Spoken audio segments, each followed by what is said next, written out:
नमस्कार बच्चों। आज मैं आपको टॉपिक पढ़ाऊंगा यूनिट्स एंड मेजरमेंट का टॉपिक डायमेंशनल एनालिसिस। बच्चों, ये जो डायमेंशनल एनालिसिस टॉपिक है ये इस चैप्टर का सबसे इम्पोर्टेंट फेज है। ये आपके एग्ज़ाम में काफ़ी मार्क्स का आता है, लेकिन डायमेंशनल एनालिसिस से पढ़ने से पहले आपको फंडामेंटल क्वांटिटीज़ ज़रूर पता होनी चाहिए। फंडामेंटल क्वांटिटीज़ के बिना ये टॉपिक नहीं पढ़ा जा सकता। ध्यान रखिए आप, जो आपको पिछली वीडियो में दे रखा है मैंने। तो क्या होता है डायमेंशनल एनालिसिस टॉपिक, ध्यान दीजिए। तो इसमें 3 वर्ड होते हैं, 3 वर्ड। पहला वर्ड डायमेंशंस, दूसरा वर्ड डायमेंशनल फॉर्मूला और तीसरा वर्ड डायमेंशनल इक्वेशन। क्या बात बोली मैंने, क्या बात बोली, ध्यान देना। पहला वर्ड है डायमेंशंस, दूसरा वर्ड है डायमेंशनल फॉर्मूला और तीसरा वर्ड है डायमेंशनल इक्वेशन। ठीक है जी, मैं शुरू करता हूं। तो 3 वर्ड्स का ध्यान रखो बस आप। किसका ध्यान रखोगे? 3 वर्ड्स का। एक मास, सिंबल है एम, दूसरा एल लेंथ और तीसरा टाइम टी। तो एम एल टी 3 वर्ड्स का ध्यान रखना। सब कुछ इसी में आ जाएगा आपका, सब कुछ इसी में आ जाएगा। तो सबसे पहले निकालना सिखाता हूं मैं आपको डायमेंशनल फॉर्मूला। क्या सिखा रहा हूं? डायमेंशनल फॉर्मूला एरिया का। तो देखिए जी, यहां मैं आपके सामने लिख रहा हूं फिजिकल क्वांटिटी, यहां लिख रहा हूं जनरल फॉर्मूला, जनरल फॉर्मूला, और यहां मैं आपको सिखाने जा रहा हूं डायमेंशनल फॉर्मूला। तो ध्यान दें, physical quantity, general formula, dimensional formula. और सबसे पहली फिजिकल क्वांटिटी लेता हूं मैं एरिया। तो एरिया, एरिया का डायमेंशनल फॉर्मूला सुनो बच्चों। तो डायमेंशनल फॉर्मूला तो जब ही निकालोगे ना जब पहले जनरल फॉर्मूला पता हुआ। जनरल फॉर्मूला आपको पता होना बहुत ही ज्यादा जरूरी है। तो एरिया का जनरल फॉर्मूला क्या होता है? Length multiply width, length multiply width, ये फॉर्मूला होता है। अब देख लो बच्चों, जो कुछ है वो यही है, समझ रहे हो ना? जैसे वो गाना है अरिजीत सिंह का, तुम ही हो, ऐसे ही ये ही है, तुम ही हो सब कुछ, इसी में सोचना है हमने। तो देखिए लेंथ को इन तीनों में ढूंढ लो भाई, लेंथ को इन तीनों में ढूंढ लो, समझ रहे हो? तो लेंथ की डायमेंशन क्या बन गई? एल। तो इसको कैपिटल एल लिख दो। और बच्चों विड्थ भी तो अरे लेंथ ही होती है, विड्थ भी तो लेंथ ही होती है ना भाई। एक छोटा बच्चा हो लड़का और एक बड़ा आदमी हो, ठीक है ना, जेंडर तो दोनों का मेल रहेगा ना भाई, जेंडर तो मेल रहेगा दोनों का, ठीक है ना। बेशक वो छोटा है और बेशक वो बड़ा है, लिखेंगे तो अपने आप को मेल ना। तो ऐसे ही विड्थ को भी क्या लिख देंगे? एल, समझ गए? तो एल मल्टीप्लाई एल, तो डायमेंशनल फॉर्मूला क्या बन गया? एल स्क्वायर, ब्रैकेट बंद। देख लो कितना आसान है, कितना आसान है ये। अब आ जाओ वॉल्यूम पे, वॉल्यूम, वॉल्यूम पे आ जाओ। अब वॉल्यूम का डायमेंशनल फॉर्मूला निकालना है, तो डायमेंशनल फॉर्मूले से पहले जनरल फॉर्मूला लिखना पड़ेगा। तो वॉल्यूम क्या होता है? Length into width into height, यही तो होता है बच्चों। अब फिर कोई बात आ गई, length into width into height. तो एक 80 साल का बुढ़ा ले लो, एक 40 साल का आदमी ले लो और एक 10 साल का बच्चा ले लो, लेकिन है तो तीनों मेल, जेंडर तो मेल लिखेंगे ना बच्चों। तो एल का कैपिटल एल, विड्थ का भी डायमेंशन कैपिटल एल और हाइट की भी कैपिटल एल। तो डायमेंशनल फॉर्मूला क्या बन गया? एल क्यूब, ब्रैकेट बंद। समझ रहे हो ना? ये ब्रैकेट बंद करना जरूरी है, ये भी आप समझ गए। तीसरी चीज ले लो बच्चों, स्पीड। स्पीड ले लो, स्पीड। अब स्पीड का जनरल फॉर्मूला, तो स्पीड का जनरल फॉर्मूला क्या है? Distance divided by time. तो जनरल फॉर्मूला याद होना बहुत ही ज्यादा जरूरी है। तो डिस्टेंस डिवाइडेड बाय टाइम, ये जनरल फॉर्मूला है स्पीड का। इसमें ढूंढ लो, इसमें ढूंढ लो बच्चों। तो डिस्टेंस को क्या लिखेंगे इन तीनों में से? अब यही तो बात सोचने की है ना इसमें। डिस्टेंस को बच्चों मास तो लिख नहीं सकता मैं, टाइम तो लिख नहीं सकता मैं, तो डिस्टेंस को क्या लिखेंगे? लेंथ। तो क्या बन जाएगी इसकी डायमेंशन? L। और नीचे टाइम, टाइम की डायमेंशन क्या बन जाएगी? T। तो ये देखिए जी, L डिवाइडेड बाई T। और जब ये T ऊपर जाएगा, जब ये T ऊपर जाएगा तो इसकी पावर -1 हो जाएगी ना। तो बन गया formula L T -1, L T -1। देखिए ये डायमेंशनल फॉर्मूला बन गया स्पीड का। अब मान लो आपका वेलोसिटी सीखने का मन है, तो देखिए जी वेलोसिटी, बस जनरल फॉर्मूला याद होना चाहिए। तो वेलोसिटी देखिए बच्चों, तो वेलोसिटी जनरल फॉर्मूला लिखो जी। तो वेलोसिटी का general formula displacement divided by time. फिर इसमें ढूंढ लो, फिर इसमें ढूंढ लो बच्चों। तो डिस्प्लेसमेंट, अरे बच्चों डिस्प्लेसमेंट भी तो लेंथ ही होती है ना, डिस्प्लेसमेंट भी तो लेंथ ही होती है। तो डिस्प्लेसमेंट को क्या लिख लोगे? लेंथ। डिस्प्लेसमेंट की डायमेंशन क्या हो जाएगी? लेंथ। और टाइम की तो है ही T। तो देखिए डिस्प्लेसमेंट की L और टाइम की T, तो क्या बन गया? डायमेंशनल फॉर्मूला क्या बन गया? L ऊपर ले जाओ, T -1, डब्बा बंद। तो इस तरीके से वेलोसिटी की डायमेंशन, वेलोसिटी की डायमेंशन भी LT -1 आई है और स्पीड की डायमेंशन भी LT -1 आई है। इसका मतलब स्पीड और वेलोसिटी की डायमेंशन बच्चों डायमेंशनल फॉर्मूला। ध्यान रखना, मैं अभी आपको सिर्फ डायमेंशनल फॉर्मूला सिखा रहा हूं, फिर मैं आपको डायमेंशनल इक्वेशन सिखाऊंगा और फिर सिखाऊंगा डायमेंशंस। तीनों चीजें सिखाऊंगा, बस थोड़ा वेट करो। तो डायमेंशनल फॉर्मूला LT -1 किसका? वेलोसिटी का। इसका मतलब स्पीड और वेलोसिटी का डायमेंशनल फॉर्मूला सेम होता है। अब आ जाइए एक्सेलरेशन का, एक्सेलरेशन का आ जाइए। या एक्सेलरेशन से पहले बच्चों मोमेंटम देखो, मोमेंटम। तो मोमेंटम, मोमेंटम, अब मोमेंटम का जनरल फॉर्मूला, जनरल फॉर्मूले के बिना कुछ नहीं हो सकता, जनरल फॉर्मूले के बिना कुछ नहीं हो सकता। तो मोमेंटम का जनरल फॉर्मूला क्या होता है? By mass multiply velocity. Momentum का जनरल फॉर्मूला होता है मास मल्टीप्लाई वेलोसिटी। ये सब 9th क्लास में थे।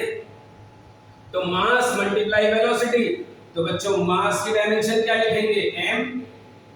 भाई मास की डायमेंशन क्या लिखेंगे? m, क्योंकि फंडामेंटल क्वांटिटीज तो बच्चों ये ही है ना। इसका मतलब सब कुछ फंडामेंटल से ही निकलता है। सब चीजों की जड़ फंडामेंटल क्वांटिटी होती है। जैसे बच्चों पेड़ के ऊपर, पेड़ के ऊपर कोई भी नया पत्ता, कोई नई लीफ, कोई नया फल आता है, लेकिन उसके लिए रेस्पॉन्सिबल कौन है? उसकी रूट रेस्पॉन्सिबल है ना, उसकी जड़ इंपॉर्टेंट है ना। इसलिए हर डायमेंशनल फॉर्मूले के पीछे जो उसकी जड़ है, जो उसकी रूट है, वो फंडामेंटल क्वांटिटीज हैं। समझ रहे हो ना? आप कैट, बैट, रेट, कोई एस से कुछ भी लिखो, लेकिन सबके लिए ABCD चाहिए ना, ABCD चाहिए ना। तो बच्चों ये फंडामेंटल क्वांटिटीज जो हैं ये ABCD तो है, समझ रहे हो ना। तो मोमेंटम मास मल्टीप्लाई वेलोसिटी, तो मास की डायमेंशन क्या लिख दूंगा मैं, m, लो जी m, और वेलोसिटी की ये लिखी हुई ना बच्चों, वेलोसिटी की ये लिखी हुई आपके सामने, तो वेलोसिटी की डायमेंशन ये लिख दो, तो L T -1, तो टोटल मिला के क्या बन गया, M L T -1। ये देखिए जी, ये आ गई मोमेंटम का डायमेंशनल फॉर्मूला, ये बन गया बच्चों मोमेंटम का डायमेंशनल फॉर्मूला। देखिए कितना आसान है, कितना आसान है, और वो गाना बिल्कुल प्रूफ हो रहा है, तुम ही हो, तुम ही हो, देख लो M L T -1 इसी से आ गया। तो ये मोमेंटम का डायमेंशनल फॉर्मूला हो गया। अब एक्सेलरेशन का समझा रहा हूं, तो देखिए जी एक्सेलरेशन का डायमेंशनल फॉर्मूला, एक्सेलरेशन, तो एक्सेलरेशन, तो बेटा एक्सेलरेशन का डायमेंशनल फॉर्मूला चाहिए, तो उसके लिए जनरल फॉर्मूला चाहिए पहले। तो एक्सेलरेशन क्या होता है, वेलोसिटी डिवाइडेड बाय टाइम, भाई वेलोसिटी डिवाइडेड बाय टाइम होता है ना, तो वेलोसिटी तो ये लिख रहा बच्चों, देख लो ना, वेलोसिटी तो ये लिख रहा, तो वेलोसिटी का डायमेंशनल फॉर्मूला क्या है, L T -1, और नीचे क्या है, टाइम, तो ये बन गया टाइम। अब प्यारे बच्चों इस टाइम को ऊपर लेके जाओ ना, इस टाइम को ऊपर लेके जाओ, तो टाइम की पावर क्या हो जाएगी, -1, तो -1 पहले से है, और ये ऊपर पहुंच के -1 और हो जाएगी, तो ये L T -2 हो जाएगी। देखिए तो एक्सेलरेशन का डायमेंशनल फॉर्मूला क्या हो गया, L T -1, कितना आसान लग रहा है। तो एक्सेलरेशन का हो गया L T -2, L T -1 तो वेलोसिटी का होता है, तो क्या आ गया, L T -2 एक्सेलरेशन का डायमेंशनल फॉर्मूला। अब अगला सुनिए, अब अगला सुनिए, अब मैं सिखाने जा रहा हूं आपको फोर्स का डायमेंशनल फॉर्मूला। तो सुनिए बच्चों, फोर्स का डायमेंशनल फॉर्मूला, तो जनरल फॉर्मूला याद क्या है, जनरल फॉर्मूला याद होना चाहिए। तो फोर्स का जनरल फॉर्मूला होता है मास मल्टीप्लाई एक्सेलरेशन, मास मल्टीप्लाई एक्सेलरेशन होता है ना बच्चों। तो मास को ढूंढ लो इसमें, ओ मास तो m है, तो मास की डायमेंशन m, और एक्सेलरेशन की अभी तो लिखी है, एक्सेलरेशन की अभी तो लिखी है बेटा, तो एक्सेलरेशन की यहां पे लिख दीजिए L T -2, देखो ये रहा ना, ये यहां से आ गया ना, एक्सेलरेशन की L T -2 यहां पे आ गया, तो टोटल मिला के क्या बन गया, M L T -2, ये आ गया बच्चों डायमेंशनल फॉर्मूला, ये आ गया डायमेंशनल फॉर्मूला किसका, फोर्स का, ये फोर्स का डायमेंशनल फॉर्मूला आ गया बेटा। एक काम करो, इस फोर्स के डायमेंशनल फॉर्मूले को ना हमेशा अपने दिमाग में याद रखो, डायरेक्ट हमेशा याद रखो, क्योंकि ये बहुत काम आएगा डायरेक्ट। इसमें m की पावर क्या लिख रही है, 1, अरे किसी के ऊपर कोई पावर ना लिख रही हो तो 1 होती है ना वो, L के ऊपर क्या लिख रही है 1, और T के ऊपर क्या लिख रही है -2, तो क्या बन गई फोर्स का dimensional formula, M L T -2। अब आ जाइए जी, अब आ जाइए डायमेंशनल फॉर्मूला वर्क का। अब वर्क का देखिए बच्चों,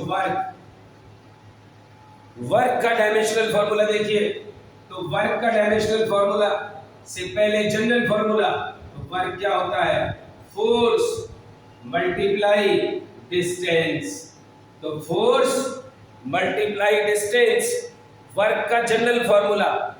तो बच्चों फोर्स की डायमेंशन क्या है? अरे ये रही ना, फोर्स की डायमेंशनल फॉर्मूला ये रहा। तो M_L_T-2 मल्टीप्लाई डिस्टेंस का क्या है? L, मल्टीप्लाई कर दो L में L की, तो क्या बन जाएगा? M L into L, L square और T की -2 है। ये लो बच्चों, ये बन गया डायमेंशनल फॉर्मूला वर्क का। ये बन गया बच्चों डायमेंशनल फॉर्मूला वर्क का, बन गया डायमेंशनल फॉर्मूला। एक और लिख देता हूं, पावर।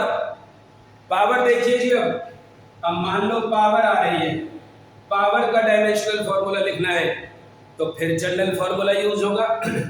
तो पावर क्या हो गया? Work divided by time. तो वर्क डिवाइडेड बाय टाइम बच्चों पावर है, वर्क डिवाइडेड बाय टाइम। तो वर्क का डायमेंशनल फॉर्मूला ये रहा ना ऊपर, m l स्क्वायर t की -2, देख लो m l स्क्वायर t की -2, और नीचे टाइम है ना, तो नीचे टाइम और लिख दो, नीचे टाइम और लिख दो। टाइम की डायमेंशन देख लो t है भाई, टाइम की डायमेंशन t है ना, तो ये टाइम का t बन गया। और अब इसको फाइनली अप्रूव कर दो। देखिए m तो m रहेगा, l स्क्वायर रहेगा, इसको ऊपर पहुंचा दो ना बच्चों, इसको ऊपर पहुंचा दो बेटा, ऊपर पहुंचा दो, इसको ऊपर पहुंचा दो बेटा। ऊपर का मतलब वहां ऊपर नहीं है, बस यहां पे ऊपर। तो क्या हो जाएगा? t की पावर -3। ये बन गया डायमेंशनल फॉर्मूला। अब तुम कहोगे चलो ठीक है, ये तो समझ में आ गया, ठीक है ना। और आगे बढ़ाने से पहले हमें ये बता दो कि डायमेंशनल इक्वेशन और डायमेंशंस क्या होती हैं, तो वो भी सुन लो। अब डायमेंशनल फॉर्मूला तो निकालना आ गया। अगर आपको जनरल फॉर्मूला याद है, अगर आपको जनरल फॉर्मूला याद है तो डायमेंशनल फॉर्मूला निकालने में कोई दिक्कत नहीं है। तो अब सीखिए जी, अब सीखिए डायमेंशनल इक्वेशन।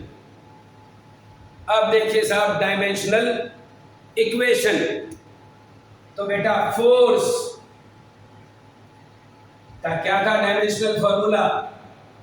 M_L_T-2 था ना, है ना।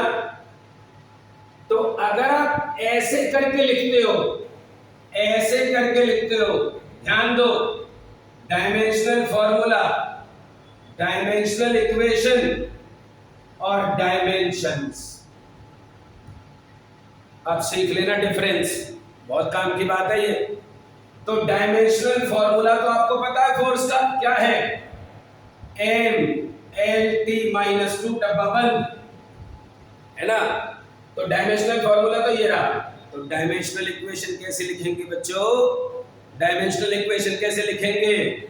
ऐसे लिखेंगे, force is equals to M_L_T-2। ओहो, ये चक्कर है। तो जिसमें इज इक्वल्स टू आ जाए, जिसमें इज इक्वल्स टू आ जाए, वो डायमेंशनल इक्वेशंस हो गई। अब समझ में आ गया होगा सबकी डायमेंशनल इक्वेशन कैसे निकालोगे। अरे डायमेंशनल फॉर्मूले से पहले जो क्वांटिटी पूछी गई है उसको इज इक्वल्स टू में लिख दो। तो force is equals to M_L_T-2, ये बन गई डायमेंशनल इक्वेशन, ये बन गई डायमेंशनल इक्वेशन। अब जैसे आप मोमेंटम की डायमेंशनल इक्वेशन लिखना चाहते हो, मोमेंटम की, तो बच्चों मोमेंटम इज इक्वल्स टू, तो मोमेंटम का डायमेंशनल फॉर्मूला बताया था ना, क्या था? M_L_T-1। तो देखिए ये क्या बन गई? Dimensional equation. ये बन गई बेटा डायमेंशनल इक्वेशन, क्योंकि मोमेंटम इज इक्वल्स टू हो गया। अरे मोमेंटम इज इक्वल्स टू हो गया। अब आप चाहते हो कि जी एरिया की ओर बता दो, तो area is equals to L square. ओहो, अब समझ गए सारा, अब समझ गए। मान लो स्पीड की डायमेंशनल इक्वेशन, तो एल टी माइनस वन, देख लो सामने सामने आ गया ना, इज इक्वल्स टू लिखना है, इज इक्वल्स टू लिखना है। तो डायमेंशनल फॉर्मूला सबका आ गया, डायमेंशनल इक्वेशन सबकी आ गई। अब डायमेंशंस पे आ जाओ, डायमेंशंस पे आ जाओ। तो डायमेंशन की ना डेफिनेशन सुनो। डायमेंशंस की सबसे पहले डेफिनेशन सुनिए, क्या होती है dimensions? Dimensions are the powers. क्या होती है बच्चों? Dimensions are the powers. Dimensions बेटा पावर्स होती है। Dimensions are the powers raised on fundamental quantities. क्या बोल गया मैं? Dimensions are the powers raised on fundamental quantities. और फंडामेंटल क्वांटिटीज कौन सी है? M L T. तो देखिए कैसे लिखेंगे डायमेंशंस। तो सबसे पहले मैं फोर्स की बता देता हूं, सबसे पहले मैं फोर्स की बता देता हूं। तो डायमेंशंस क्या है? पावर्स है रेज्ड ऑन फंडामेंटल क्वांटिटी। तो बेटा एम के ऊपर कितनी लिख रही है यहाँ? 1। एल के ऊपर कितनी लिख रही है? 1। तो डायमेंशंस क्या हो गई फोर्स की? 1 on M, 1 on L, -2 on T. ओहो, तो ये 1 -2 ये बन गई डायमेंशंस। ओहो, तीनों वर्ड्स क्लियर हो गए आपको। पहला वर्ड क्या था? Dimensional formula. दूसरा वर्ड क्या था? Dimensional equation. और तीसरा वर्ड क्या था? डायमेंशंस। तो डायमेंशंस ये रही। मान लो आपको एरिया की डायमेंशंस लिखनी है बेटा, एरिया की। तो देखना एल पे स्क्वायर है ना, तो 2 ऑन एल या 2 इन एल। तो क्या डायमेंशन बन गई? 2 इन एल। अब एम की तो कोई है ही नहीं ना यार। अरे बच्चों मास है ही नहीं यहाँ, मास है ही नहीं यहाँ पे, तो सिर्फ लेंथ है। तो 2 इन लेंथ। तो डायमेंशंस क्या हो गई? फिर सुन लो, dimensions are the powers raised on MLT, raised on MLT. Dimensions are the powers raised on MLT. तो डायमेंशनल फॉर्मूला, डायमेंशनल इक्वेशन और डायमेंशंस सब सीख गए। अब मान लो आपके पेपर में क्वेश्चन आ जाए कि डायमेंशनल फॉर्मूला लिखो, यूनिवर्सल ग्रेविटेशनल कांस्टेंट का।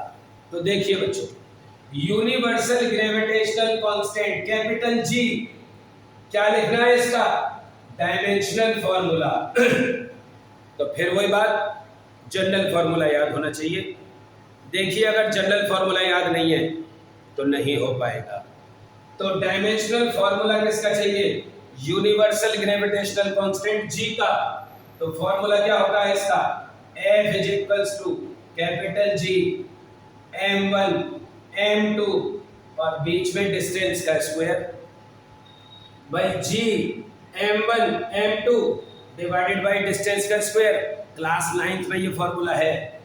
तो तुम्हें तो g चाहिए ना, तो g is equals to f into D square, यहाँ पहुंच गया ना ये, यहाँ पहुंच गया ना ये, divided by m1 m2 by f D square divided by m1 m2।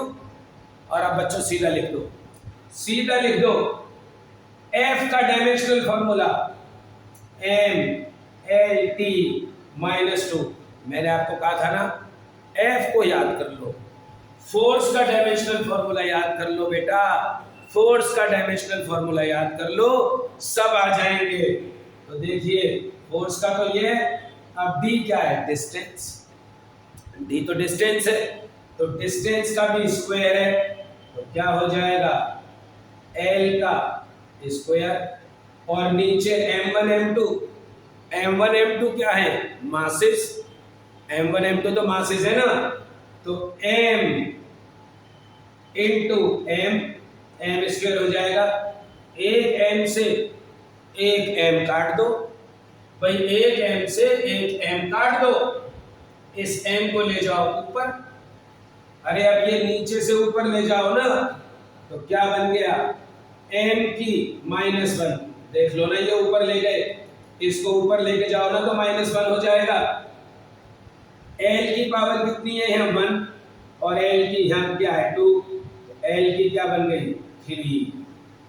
याद है ना वो छोटी क्लास का formula, when bases are same powers will add, तो बेस सेम है ना L और L, तो पावर क्या हो जाएगी ऐड, 1 + 2 3 हो गई, और अब T की कितनी है -2। तो बच्चों ये तो बन गया डायमेंशनल फॉर्मूला, देखिए ये तो बन गया डायमेंशनल फॉर्मूला G का। लेकिन अगर मुझे डायमेंशनल इक्वेशन लिखनी हुई तो, अगर डायमेंशनल इक्वेशन लिखनी हुई तो क्या करेंगे, तो G = कर देंगे। अब ये क्या बच गई बच्चों, ये बच गई डायमेंशनल इक्वेशन, ये हो गई डायमेंशनल इक्वेशन। देखिए कितनी आसानी से सीख गए आप, कितनी आसानी से सीख गए आप, इसे बड़े आराम से कॉपी कर सकते हैं। तो ये बन गई डायमेंशनल इक्वेशन, और अगर मैं G को मिटा देता हूं, G को मिटा देता हूं तो क्या बन गया ये, अब बन गया डायमेंशनल फॉर्मूला, अब बन गया डायमेंशनल फॉर्मूला।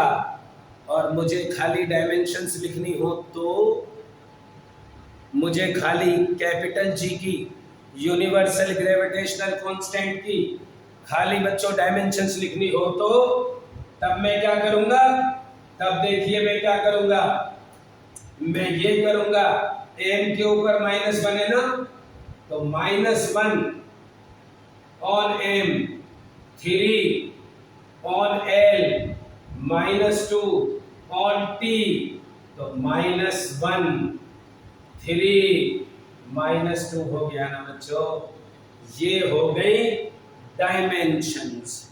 अब तो बिल्कुल क्लियर हो गया होगा अब तो बिल्कुल क्लियर हो गया होगा। अब एक और सुनिए, एक और सुनिए, प्रेशर की डायमेंशन और स्ट्रेस की डायमेंशन। एक वर्ड है प्रेशर, मतलब दोनों का फॉर्मूला बता रहा हूं, प्रेशर का डायमेंशनल फॉर्मूला और स्ट्रेस का डायमेंशनल फॉर्मूला। तो pressure, pressure general formula force divided by area, और ये रहा डायमेंशनल फॉर्मूला। तो general formula force upon area, और बच्चों स्ट्रेस, स्ट्रेस का फॉर्मूला है general deforming force divided by area. अब तुम कहोगे इन दोनों में फर्क क्या है, इन दोनों में फर्क क्या है, तो बच्चों किसी चीज पे आप फोर्स लगाओ, लो मैं इस पे फोर्स लगा रहा हूं, मैं इस पे फोर्स लगा रहा हूं, ये तो हो गई फोर्स। और बच्चों डिफॉर्मिंग फोर्स होती है कि मैं इसको फोर्स लगा के तोड़ दूं, अगर मैं इसे फोर्स लगा के तोड़ दूं, या देखिए फोर्स लगा के मैं इसे पिचका दूं, ये देख लो ना, मतलब इसकी शेप चेंज कर दूं, इसकी शेप चेंज कर दूं, तो उसको कहते हैं डिफॉर्मिंग फोर्स। तो फोर्स और डिफॉर्मिंग फोर्स दोनों में आप डिफरेंस समझ गए। तो बच्चों फोर्स और डिफॉर्मिंग फोर्स अरे बेटा है तो फोर्स ही ना, डायमेंशनल फॉर्मूला तो फोर्स का ही लिखोगे ना, समझ रहे हो ना। तो फोर्स हो या डिफॉर्मिंग फोर्स हो एक ही बात है। तो फोर्स की mlt-2, एरिया की l स्क्वायर, l से l कट गया, सो m, एक l ऊपर जाएगा ना, l-1 t-2, तो ये तो बन गया डायमेंशनल फॉर्मूला प्रेशर का। अब डिफॉर्मिंग फोर्स की तो वही रहेगी, mlt-2, mlt-2 डिफॉर्मिंग फोर्स की, नीचे एरिया l स्क्वायर, l से l कट गया, सो m l-1 t-2। ओहो देखना बच्चों, तो m l-1 t-2, m l-1 t-2। अरे प्यारे बच्चों, ये तो प्रेशर की और स्ट्रेस की डायमेंशनल फॉर्मूला सेम आ गया। डायमेंशनल फॉर्मूला बच्चों सेम आ गया, इसका मतलब सेम हो सकते हैं। डायमेंशनल फॉर्मूला दो अलग अलग चीजों का सेम हो सकता है। एक और देखो, एक और देखिए जी, एक और देखिए, क्वांटिटी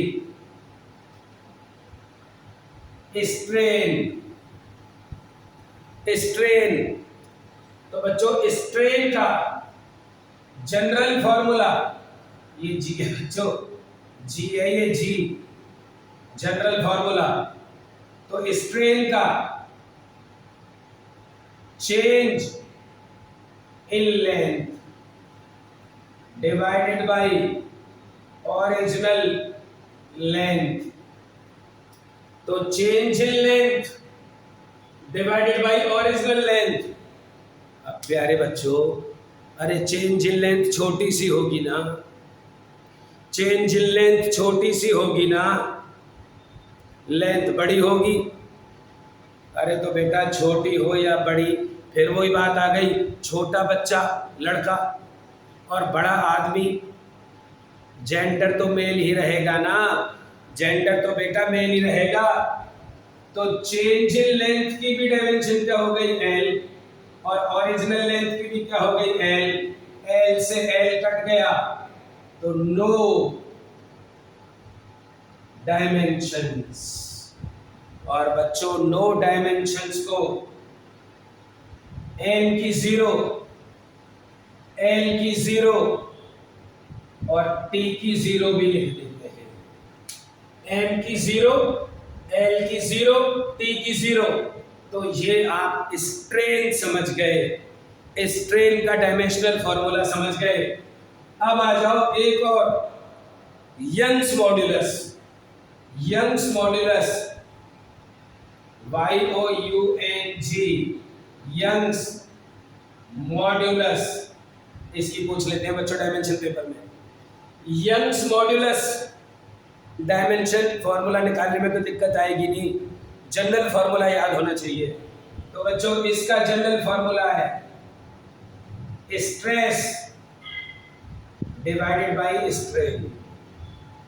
तो stress divided by strain, stress divided by strain Young's modulus का जनरल फॉर्मूला है। अरे तो अब क्या समस्या है, स्ट्रेस का डायमेंशनल फॉर्मूला लिख दो, और स्ट्रेन का तो होता ही नहीं है। तो स्ट्रेस का क्या हो गया, deforming force upon area multiply strain. तो डिफॉर्मिंग फोर्स अभी तो बताया था, डिफॉर्मिंग फोर्स और फोर्स डायमेंशनल फॉर्मूला सेम रहेगा। तो m l-2 divided by l square, और स्ट्रेन की नो डायमेंशन, l से l काट दो, सो m l-1 t-2। तो प्यारे बच्चों ये बन गया यंग्स मॉड्यूलस का, ये बन गया यंग्स मॉड्यूलस का डायमेंशनल फॉर्मूला, ये यंग्स मॉडुलस का बन गया। ऐसे ही बल्क मॉडुलस का है। यंग्स मॉडुलस समझ गए ना, stress divided by strain. Stress का डायमेंशनल फॉर्मूला लिख दो, स्ट्रेन का डायमेंशनल फॉर्मूला लिख दो, अपने आप आंसर आ जाएगा ये। उसके बाद आता है बल्क मॉडुलस, उसके बाद आता है बच्चों बल्क मॉडुलस। तो बल्क मॉडुलस BULK, अरे ये बल्क है, हल्क नहीं है, बल्क मॉड्यूलस। मॉड्यूलस ये होता है change in volume, delta V original volume. अरे जैसे किसी बैलून को फुला देते हो ना, उसमें और हवा भर दो तो बैलून बड़ा हो गया ना, बैलून बड़ा हो गया ना, तो वॉल्यूम में चेंज आ गया। तो change in volume, this is change in volume divided by original volume. Change in volume divided by original volume, ये हो गया बच्चों वॉल्यूमेट्रिक स्ट्रेन। तो बल्क मॉडुलस का फॉर्मूला वो मैंने ना आपको वॉल्यूम स्ट्रेन का फॉर्मूला बता दिया। तो bulk modulus stress divided by strain, ये है बच्चों फॉर्मूला। यानी कि यंग्स मॉडुलस और बल्क मॉडुलस फॉर्मूला सेम है, जनरल फॉर्मूला सेम है। बल्क मॉडुलस और Young's modulus dimensional formula same है बच्चों। तो क्या आ गई, वही स्ट्रेस वाली, यानी कि जो यंग्स मॉडुलस की डायमेंशन होती है वही बल्क मॉडुलस का डायमेंशनल फॉर्मूला होता है। तो यंग्स मॉडुलस और बल्क मॉडुलस, ध्यान दो, यंग्स मॉडुलस और बल्क मॉडुलस दोनों का डायमेंशनल फॉर्मूला बच्चों सेम होता है, दोनों का डायमेंशनल फॉर्मूला सेम होता है, क्योंकि general formula stress divided by strain होता है। प्यारे बच्चों, जो मैं आपको पहले पढ़ा रहा था ना, उसमें चलो अब आप इसे सीख गए, ज्यादा गहराई में नहीं जाते, ये तो आगे आगे चैप्टर्स में इनकी डिटेल्स आएंगी। तो मैंने आपको आज की वीडियो में सिखाया, आज की क्लास में सिखाया कि डायमेंशंस क्या होती है, डायमेंशनल फॉर्मूला क्या होता है और डायमेंशनल इक्वेशन क्या होती है, और बहुत सारी निकालनी सिखाई। आज की क्लास यहीं तक। नमस्कार बच्चों, थैंक यू।